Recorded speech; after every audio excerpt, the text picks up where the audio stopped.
Welcome to a month in my reading life. Happy 11th. This is actually day 10, but you're seeing it on the 11th of April. So if you saw yesterday's video, you know that I didn't get up in the morning and do my intro like I normally do. It is 2:24 in the afternoon when I'm doing my intro. That doesn't mean that I haven't been reading. I have already read my short stories, and I thought I would just talk about that for a second because I haven't talked about it yet. And I don't want to take the time to discuss every single story that I'm reading every day, but there are a couple of things about this that I want to talk about. So I'll get to there in just a second. First of all, let's talk about what Sundays look like around my house. Number one, we do get up and we go to church, and we do Sunday school usually before church, and then we do church, and then we come home usually. Today, because we had the visitors here, we went out to lunch with them before they left to go home. So they're gone, they're on their way home, and it's just the four of us again in the house. And so Sundays are for prepping for the week to come. So I'll kind of film as I do some of that stuff today, but I have a couple of different calendars that I update and things like that. And we'll talk about that as we get further into the day and all the prepping and planning and stuff. So I am going to go edit today's video that needs to go up. I'm going to do that first. I've read, like I said, I have read this short story, which I think we'll talk about in another clip later because I really need to get that video up. And then we'll talk about some of the other stuff that I'm reading and what is coming up this week and how I plan out my week for work and for reading and for family stuff and all that. So I'll see you later. Okay, so the first thing I do when I'm getting ready to plan out the week is I look at our Google Cal. My husband and I both kind of contribute to that. The kids do too when something pops up and they need to add it to the calendar. So everything's on there and I can see everybody's calendar. And so I have this thing that I got from, I don't know, like a Target dollar spot or something. And it just says my week. And you can see that this was this week. And so I just peel it off and start with a brand new week. So I put the days of the week in here, and then I put big events that are just gonna have me leaving the house. If I have to leave the house, it goes on this calendar. And then I'll tell you about the next calendar. Okay, so I have it all filled out on here. I have to go somewhere. I have to leave my house every day this week except for Saturday again. So we have vet appointments for the dogs, haircuts, and prom shopping for the senior. He has always been homeschooled except for one semester when we lived in Spain. He went to school, but otherwise he's always been homeschooled, and he's going to prom this weekend with a bunch of friends. So actually I do have something on Saturday. That's when prom is. And normally I wouldn't be going. I'm trying not to be smothering or helicoptering around him. However, I seem to be the only one that's going to be able to do driving for some of the kids. So it looks like I'm going to be driving on prom night. So I don't know what time it is, but I'm just going to write prom on here so I'll know that I have something on Saturday. So every day this week I have to leave my house. That's how I determine if I like my day or not, if I have to leave the house. So every day this week I leave the house. So now this calendar is done. So it is magnetic, and you can see that I have a cart back here that's magnetized, and I just stick it on the cart. And then every day when I'm planning my day in my daily planner, like this is tomorrow's, April the 11th, I look over here at this and I look at my Google Cal and I see what we have going on. That's how I determine what I'm doing for the day and how I put in my work, because I have multiple clients who need videos done in multiple days, on different days. And so I just communicate with them and I get the due date, what day do they want me to be done with their video, and then I work it into my schedule however I can to be done with the video. So I liked to not do more than one video a day, just because my decision making and my brain processes get kind of bored, and then I'm like, I've got to do something else, and I kind of just start phoning it in to finish up the video instead of like really taking the time and editing it the way I know I can. So I schedule as much as I can where I'm only doing one video a day. Now that doesn't work in April because my channel has one video a day, so I can't then not do my clients' videos because I'm doing a video. But my videos for this channel are just super basic. Like I just cut out all the weird pauses and I just put in transitions, and that's pretty much it. I mean, I pop up book titles and stuff like that, but I don't do a ton of pop-ups on this channel. And so that is what actually is the most like decision fatigue for me, is all of the pop-up things that go in videos. And so I just don't do a lot of those in my own videos because they wear me out. And especially when I'm trying to do one a day for myself and do my clients, it becomes too much. So what I do next is I take the Google Cal again and I go get a big family calendar. I'll show you what this looks like too. And I write down everything that everybody's doing, color coordinated for the week on this calendar. And that hangs up in our kitchen so that during the week, anybody who wants to can walk in there and look at the thing. Now, everything in there is on our Google Cal, so they could just open their phones and look at their calendar, which is what I do and probably what my husband does.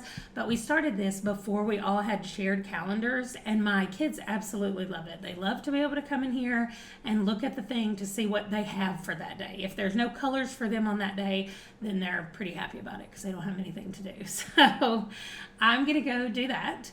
And then I think I'm going to take some time to read a little bit, or I'll be back to talk to you about this book. I left this book sitting out here so that I would not forget to talk to you about it. So I'm going to go do the big calendar for the family. That's also when we have our family meeting. Everybody has to come in, look at the calendar, see if they have any questions about anything that's on the calendar. And then we plan out the menu that we're going to have this week. Like what days will we be home to eat? What days are we eating out?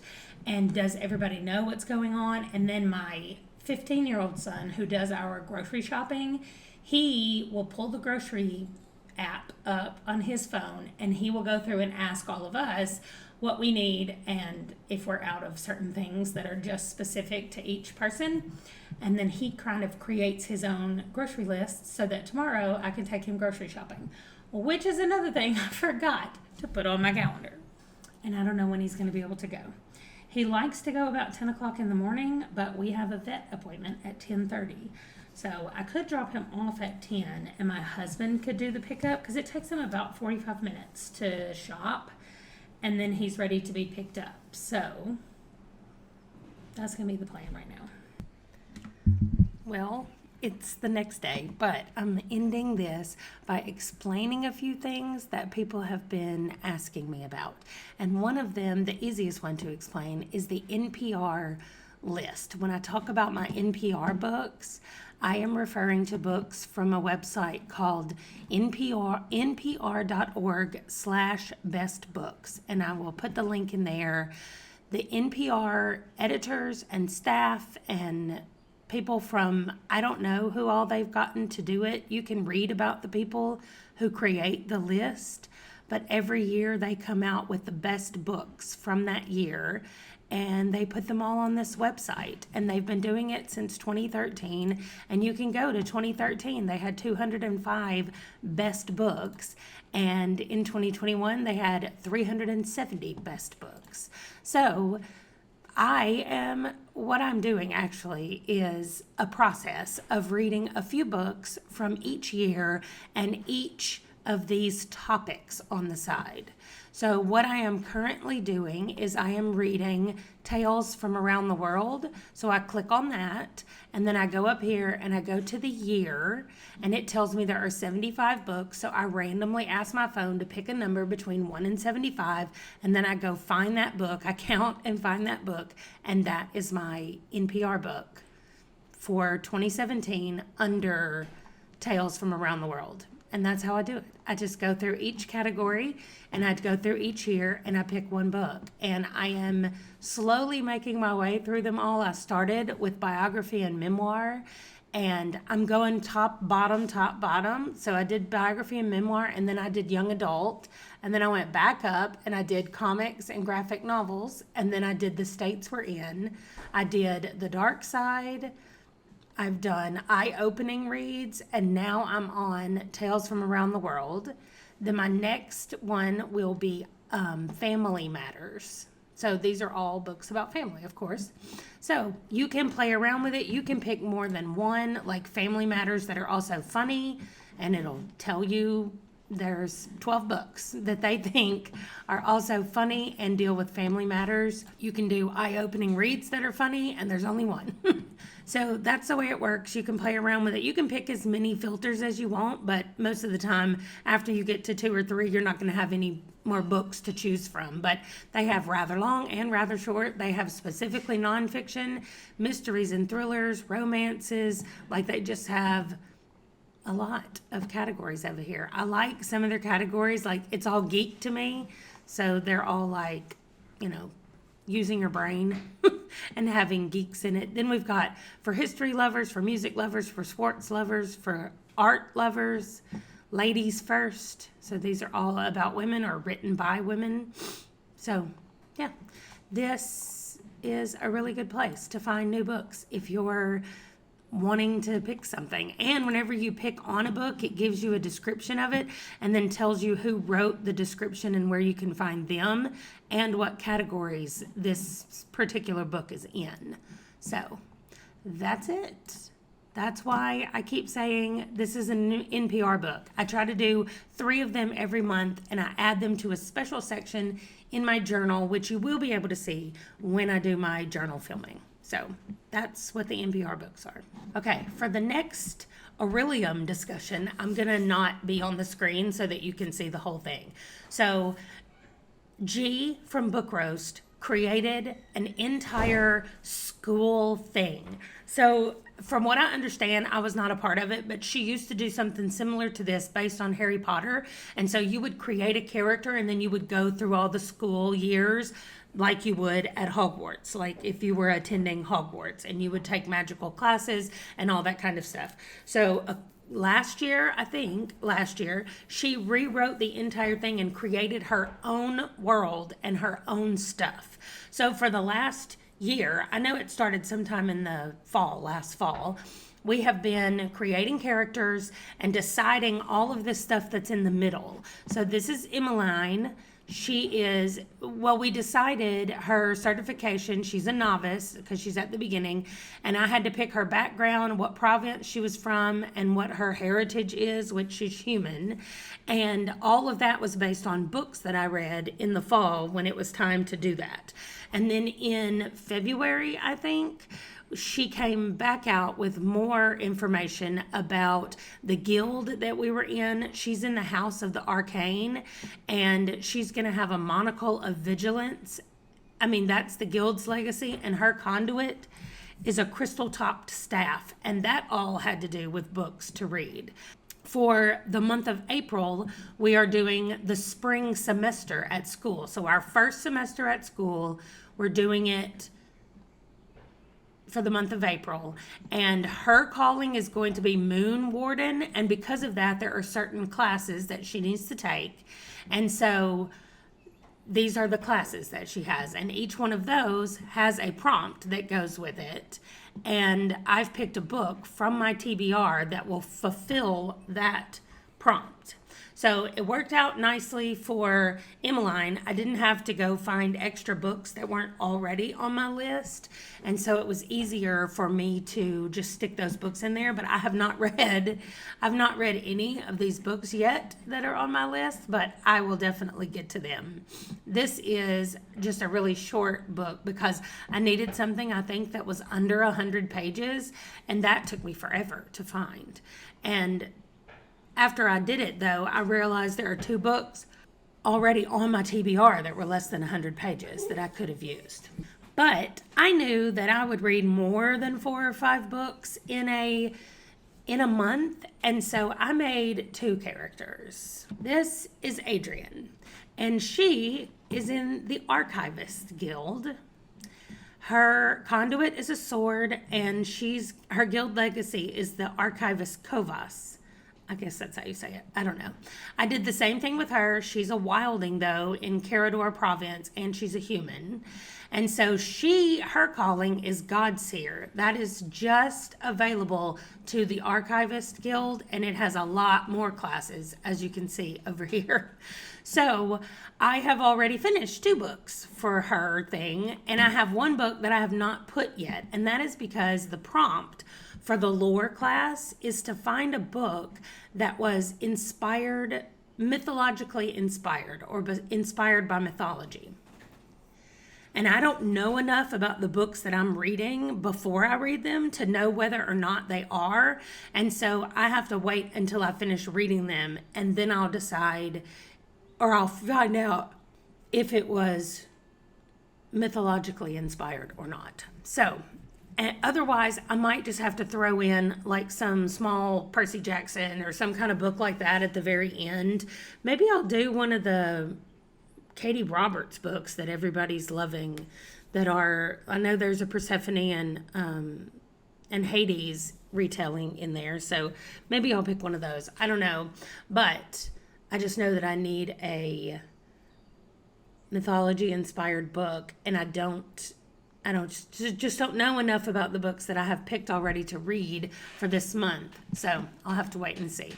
So I hope that explains it to you, at least what those 2 things are. If you have any other questions, please let me know. And let's get into the stats for today. Okay, so yesterday I read a total of 135 physical pages and 11 hours and 50 minutes of audio.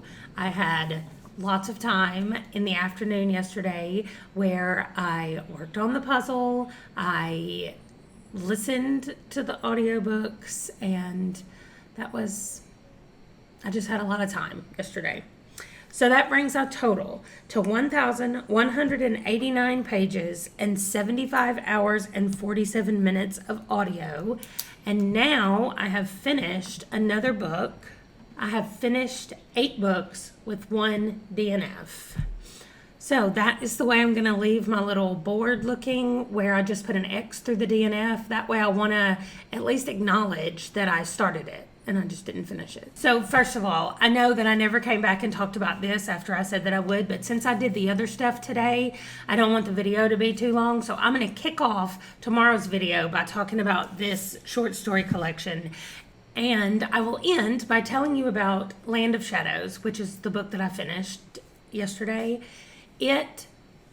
It started off right at the very beginning, like capturing me. We are following a detective. Her name is Eloise Norton, and she is in Los Angeles. She has a brand new partner who is from Colorado, and she has lived in Los Angeles her whole life. And when she was a kid, her sister went missing one day, and it was never solved, and they never found her or what happened to her or anything. And so she is solving the murder of a teenage girl who was the same age as her sister when her sister went missing, and discovering that there might be some things that are similar and some things that are tied in. And so she's also dealing with, in her personal life, her husband travels a lot, and she's thinking that maybe he is cheating on her, and she's trying to figure that out, in addition to trying to solve the current murder, which will then maybe solve the mystery of what happened to her sister. So it is so good. Like, the characters that are around her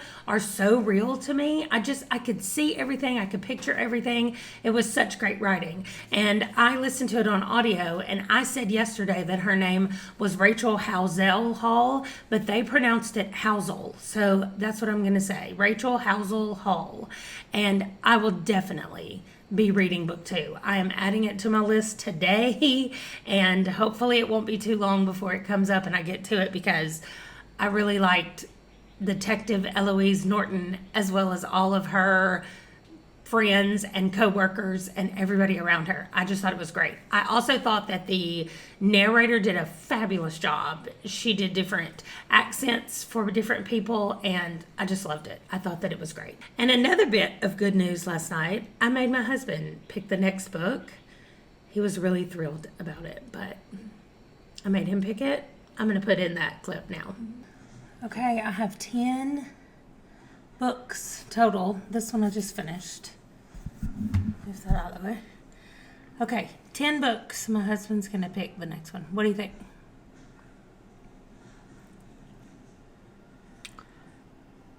I think you're odd. I just blew one because you made me laugh. Okay, but which one do you think? This one. Okay, why? It looks interesting, or at least the cover looks interesting. Okay. So, Priest of Bone has been so good so far. Like, I'm already more than halfway through with it because I just couldn't put it down. Now, one reason was the in-laws left yesterday, and so I did stay up later last night making sure they got home. I kept wanting them to text me to make sure that nothing happened and they made it home safely. And so I stayed up later than I normally would, which is one reason that I'm tired today. But I stayed up waiting for them to get home, and so I read more of this book. This book is so good. So I cannot wait to finish it so I can talk about it. And I will definitely finish it today. I think I only have like an hour and a half left, 2 hours left of my speed listening to it. So that's it. I look for tomorrow's video for me to talk about Priest of Bones, and any other questions that you have about any of the rest of the stuff I talk about, let me know. I will put links below to the NPR list and to G's video over on Book Roast about Orilium Academy and what that means. And I'll see you tomorrow. Bye.